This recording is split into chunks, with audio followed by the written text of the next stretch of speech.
على مر السنين ظهرت قصص مرعبة لدرجة إن العقل يرفض يصدق إنها حصلت بجد.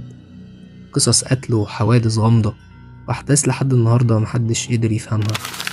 النهاردة جايب لك 5 جرايم وقصص رعب حقيقية، كل واحدة فيهم أبشع وأغرب من التانية ومرعبة لأنها واقعية، يعني مش مجرد حواديت. خليك فاكر في بعض الأحيان أكتر القصص رعبا هي اللي حصلت بالفعل. فيلا بينا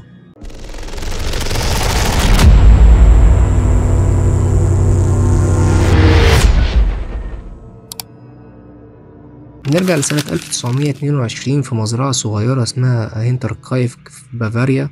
عيلة كاملة، الجد والجدة، بنتهم فيكتوريا وولادها وحتى الخدامة الجديدة، كلهم اتقتلوا بجروف ولقوا جثثهم بعدها بأيام. المرعب في القصة إن أندرياس الأب كان قبل الجريمة بأيام بيسمع صوت خطوات في الدور العلوي، لقى جريدة مش بتاعتهم والمفاتيح اختفت وكأن حد كان عايش معاهم ومستخبي.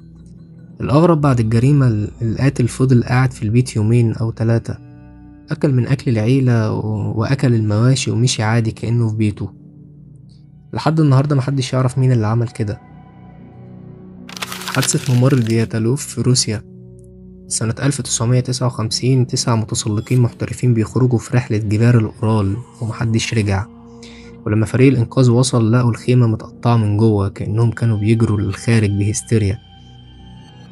لقوا الجثث متفرقة، بعضها نص عريان وسط التلج وبعضهم بكسور مرعبة في الجمجمة والصدر، وفي واحدة لسانها وعينيها كانوا ناقصين. لحد النهاردة مفيش تفسير نهائي، انهيار جليدي، سلاح سري، هلع جماعي، ولا أي حاجة فسرت الإصابات الغريبة.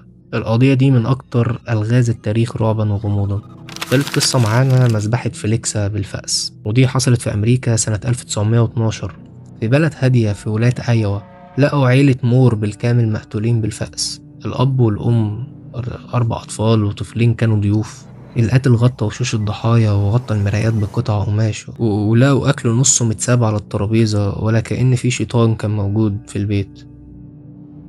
رغم التحقيقات والمشتبه فيهم محدش اتعرف عليه ولا اتحاكم. البيت النهاردة اتفتح للزيارة والناس بتقول إنه مسكون.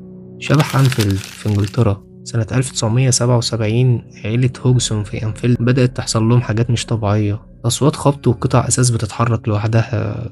بنتهم جانيت 11 سنة كانت ساعات بتتكلم بصوت راجل كبير وساعات جسمها بيتحدف كأن حاجة بترفعها.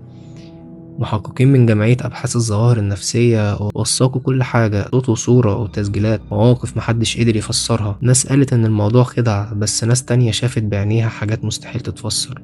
القصة دي بقت واحدة من أشهر أحداث الأشباح واتعمل عنها فيلم ذا كونجيرينج 2. سنة 2013 طالبة كندية اسمها إل سلام كانت ساكنة في فندق سيسيل المعروف أصلا بسمعته المرعبة.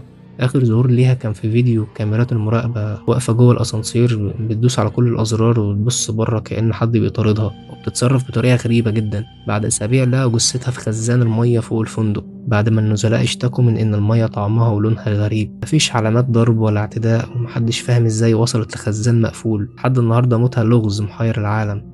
ال5 قصص دول مجرد جزء صغير من عالم مليان ألغاز وحوادث مش مفهومة، حاجات بتحصل من غير ما نلاقي تفسير وبتفضل محفورة في التاريخ على إنها أكتر الوقائع رعبا.